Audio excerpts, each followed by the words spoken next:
ये जीवन एक दीपक है, जीवन एक दीपक है, ना जाने कब किसका कौन सी कसाई का झोंका आए और बुझ जाए, कौन आयु का झोंका आए और बुझ जाए।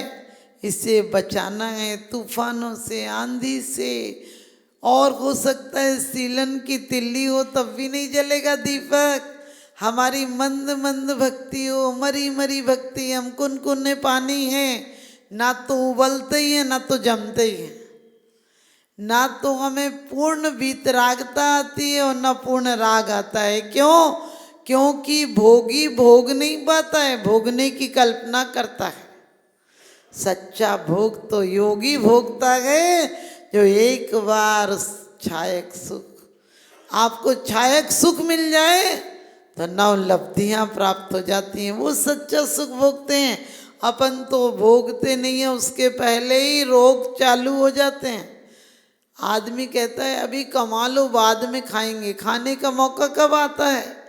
तंबू लग भी नहीं पाते हैं, बाजार लग भी नहीं पाता, उठने का समय आता है जब इस जिंदगी की मशीनरी ने ठीक कर काम करना सीखती है, तब तक इस शरीर के पुर्जों में जंग आ जाती है, शरीर शिथिल होने लगता है, आंत खाने से इनकार कर देती है, दांत चबाने से इनकार कर देते हैं, कान सुनने से इनकार कर देते हैं, आँख देखने से इनकार कर देती है। ध्यान रखना, आँख की प्रवृत्ति मत अपनाना। आँख बहुत कुछ देखकर अंदर ले जाती है, कान से सुनना तो भक्ति का गुणगान सुनना, कान से सुनना तो गुणानुराग सुनना, गुणानुवाद सुनना। आज तक तो हम दूसरों के दोष सुनते हैं, हमें सच बताना निंदा पुराण में कितना आनंद आता है। आप लोग तो अच्छे लोग, आपको नहीं आता होगा, फिर भी किसी की कोई बात हुई और बताना क्या हुआ। यदि आप 1 घंटा प्रवचन सुन के जाएंगे, आपसे 4 बातें पूछ ले, याद नहीं होगी। क्यों? क्योंकि हमारी मंद बुद्धि नहीं है। ध्यान रखना, बुद्धि तो बहुत तीक्ष्ण है, बहुत कुशाग्र बुद्धि है तुम्हारी, लेकिन क्या करो, जन्म जन्मांतर की कुंद कुंद स्वामी समय सार में कहते हैं कि जीव ने आज तक अधपतन किया है, तभी उसी का प्रमाण पत्र हम चतुर्गति में घूम रहे हैं। सुध परिचिदान भूदा सब बस विकाम भोग बंद कहा, ये तस्विलंबो नवरिना सुलभो वियतस्य। आज तक इस जीव ने काम बंद भोग की कथाएं सुनी हैं, परिचय में आई हैं, अनुभव में आई हैं, लेकिन एकत्व विभक्त आत्मा की कथा ना सुनी है, ना परिचय में आई है, ना अनुभव में आई है। लोग कहते हैं हमें नींद नहीं आती, हमने कहीं प्रवचन में आया करो, नींद आ जाएगी। एक व्यक्ति प्रवचन में बैठा था, सामने वाले का कुर्ता फाड़ दिया। उसने कहा तुमने मेरा कुर्ता क्यों फाड़ा? वो बोला मुझे नींद आ गई थी, मेरी कपड़े की दुकान है। तो बोले तुम्हारी कपड़े की दुकान से मेरे कुर्ते का क्या लेना देना? बोले एक ग्राहक आया था और वो कह रहा था कि 50 रुपया, मैं कह रहा था 60 रुपया मीटर, 55 में सौदा पक्का हुआ और दे दिया कपड़ा। बोले अरे कपड़ा था, मेरा कुर्ता था।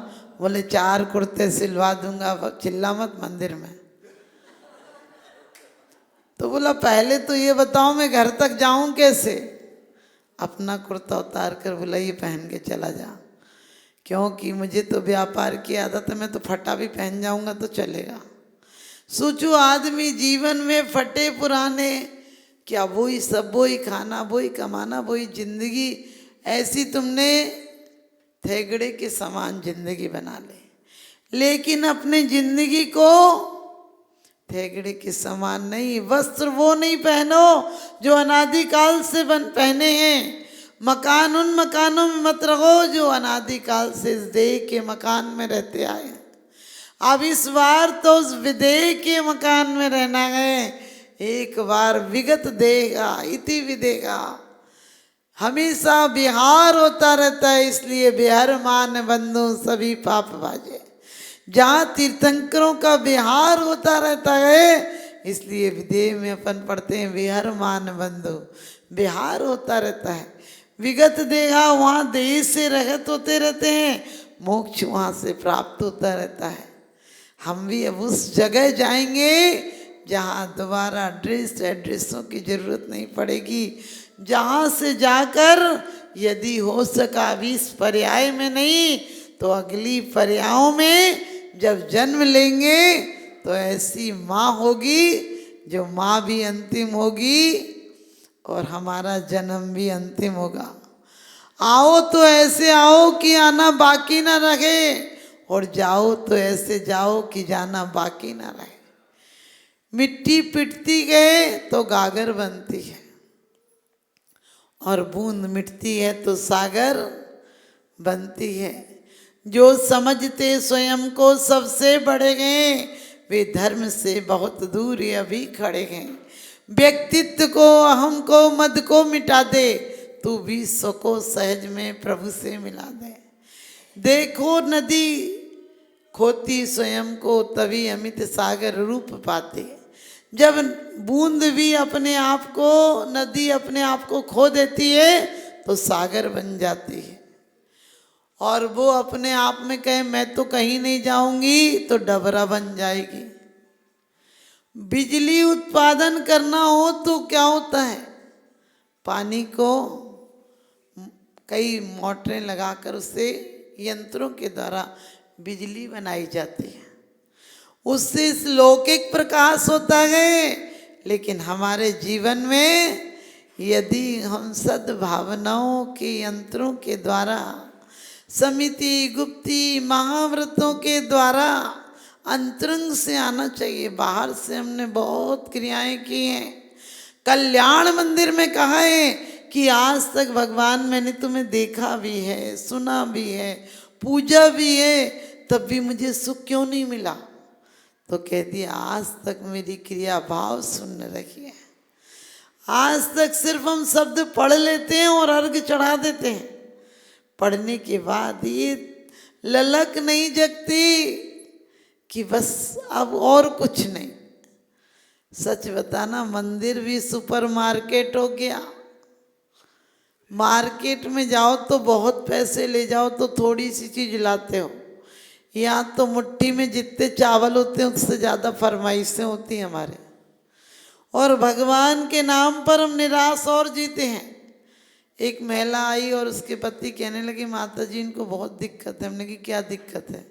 बोले रात को नींद नहीं आती है, भूख नहीं लगती है, पैरों में दर्द है, खाना नहीं पचता है। हमने कहा ठीक है धीरे धीरे आराम हो जाएगा। और फिर कोई 3 महीने बाद आई। हमने बोला अब कुछ आराम है क्या? तो पति बोला ज़्यादा आराम तो नहीं, बस नींद आने लगी। हमने कहा खाना खाती है? बोले हाँ पहले से ठीक खाने लगी, ज़्यादा तो नहीं। फिर हमने कहा पैर दर्द? तो बोले हाँ ठीक है। और हमने कहा कि और क्या चीज़ है? तो कहने लगे वैसे तो ठीक है लेकिन ज़्यादा कुछ नहीं। आप समझ गए, ऐसे लोगों को कभी नहीं होगा। हम परमात्मा की कृपा देखते ही नहीं, अपने ये बोलते हैं कौन से भगवान सच्चे हैं, कौन सा मंदिर में जाएं कि काम हो जाएगा। अरे सोचा करूं मेरी श्रद्धा सच्ची है या नहीं, मेरा नमस्कार सच्चा है या नहीं, मैंने जो नमन किया है वो दिल से किया है कि नहीं। और भगवान के जन्म के समय गर्भ शोधन के लिए देवियां आती हैं। आजकल तो पैदा होने के पहले ही डॉक्टर के यहाँ चले जाते हो। पहले देव की देहरी पूछती थी। आज भी कई जगह परंपरा है कि 8वां 7वां पूछता है तो मंदिर में पहले जाते हैं। श्रीफल लेकर पति पत्नी दोनों मंदिर में चढ़ाते हैं। लेकिन अब धीरे धीरे औपचारिकताएं रह गई, ये सब परंपराएं। लेकिन विचार करना कि आज पहले तो रत्न बरसते थे, अब पत्थर भी नहीं बरसते कि मकान बनाने के काम में आएंगे। अंजना आदि को देखो गर्भाधान के समय, गर्भाधान के समय कैसा जीव आया, क्योंकि कितनी नम्रता थी उसके अंदर। पवनजय जब माफ़ी मांगने लगा तो उसने कहा कि कि एक पाप तो मैंने पहले जन्म में कुछ किया होगा, अब क्यों पाप में ढकेलते हो। और उसने तुरंत कह दिया आपकी कोई गलती नहीं है, मेरे कर्मों का उदय था। और जब सास ने निकाला तब भी यही कहा कि आपके बेटे को आने दो, तब तक मुझे घर में रहने दो। लेकिन कभी इल्जाम नहीं लगाए, क्योंकि सम्यक दृष्टि जानता है कि कोई मेरा अच्छा बुरा नहीं कर सकता है। जो संयोग में करके आया हूँ सिर्फ वही मिल रहा है, और अब समता से करूँगा तो आगे सब अच्छा मिलेगा। आप लोग पैदा नहीं होता बच्चा, उसके पहले से डॉक्टर के यहाँ जाने लगते हैं। आप सोचना बच्चा डॉक्टर की देहरी तो देखा है उसने, वो जीवन भर डॉक्टरों के यहाँ जाएगा। आप कहते हो माता जी क्या करें, आजकल के बच्चे नाजुक हो गए। हमने कही नाजुक नहीं हो गए, हमारे आचार्य तो कहते ही हैं, साइंस भी कहती है कि तुम्हें जैसे व्यक्ति को बुलाना है वैसा अपना व्यक्तित्व बनाना होगा। जैसा जीव चाहिए वैसे शुद्ध परिणाम, नम्रीभूत परिणाम, शुभ परिणाम बनाना होगा। फिर भी कभी कभी पूर्व जन्म के उदय से, जैसे चेलना के अभय कुमार आए थे घर में, तो उसने बंदी जनों को भी मुक्त कर दिया था। और जब कुणिक आया था तो क्या भाव हो गए थे, राजा श्रेणिक से दुश्मनी हो गई थी, क्योंकि गर्भ में दुश्मन शिशु पल रहा था। जरा सी गलती हो गई थी, कोई राजा का भाव नहीं था, लेकिन आग्रह अति मित्र था, मुनि मित्र थे, इसलिए सोचा मेरे घर में हार हो। इतनी सी बात के पीछे मुनिराज सामान्य मुनि नहीं थे, मासी मुनि थे। और सिर्फ इतनी सी कसाय, जरा सा विकल्प आ गया, कसाय नहीं कह सकते मुनिराज को। 4 महीना हो गए थे, हार नहीं हुए थे, और बस लोगों ने ये कह दिया कि वो ऐसा है ना तो खुद आहार देता है ना देने देता है। इतने से विकल्प से उनकी समाधि हो गई और वो तो स्वर्ग में गए, क्योंकि संयम तो था ही उनके पास। लेकिन इतने से विकल्प के कारण मरकर कुणिक हुए, बेटा हुए उनके, और पूर्व जन्म की दुश्मनी थी तो इस जन्म में आप सबको पता है दुश्मनी। आपको क्यों कहती हूँ कि संक्लेश परिणाम मत करना। राजा श्रेणिक ने उस समय जब मुनिराज के गले में सर्प डाला था तब आयु का बंद कर लिया, और यदि बंद कर लिया होगा तो जीवन भर पुण्य करना। मरते समय किसी की बात ऐसी लग जाएगी या कोई शारीरिक पीड़ा ऐसी हो जाएगी कि संक्लेश हो गई होगा। राजा श्रेणिक तमाम जिंदगी भगवान के समोसरण में गए, लेकिन आखिरी टाइम में कुणिक ने उन्हें बंदी गृह में डलवा दिया था। वहाँ ठंडी के दिनों में बर्फ की सिल्लियाँ रखवा देता था, छोटा सा कोठरी थी, और गर्मी के दिनों में भट्टियाँ लगवा देता था। और एक दिन भोजन कर रहा था, उसके बेटे ने लघु शंका कर ली, तो अपने बेटे को दासी को बुलाकर भेज दिया, थाली बदलवा ली, बेटे को लाई दासी दोबारा, कपड़े बदलवा के तो उसे प्यार से गोदी में बिठा लिया और खिलाने लगा। और अपनी माँ से बोला, माँ देखो मैं अपने बेटे को कितना चाहता हूँ, और किसी का बच्चा गंदगी कर देता तो मैं मृत्यु दंड दे देता। तेरे पिता तुझे कितना चाहते थे, तुझे हाथ में फोड़ा हो गया था तो रात रात तेरी उंगली को मुंह में रखकर बैठते थे ताकि तुझे तकलीफ ना हो। और तूने आज उस पिता को कैसा बंदी गृह में डाल रखा है। और कुणिक को भी भाव हुआ कि अभी जाकर मुक्त कर दूंगा, लेकिन राजा ने तो नरकायु बांध रखी थी। वो दोपहर के समय बड़ी तेज कदमों से बढ़कर पिता के पास जा रहा था। पिता ने दूर से देखा कि ये रोज सुबह आकर मुझे शाम को प्रताड़ना देता है, आज तो बड़ी तेजी से आ रहा है, ना जाने मेरा क्या करेगा।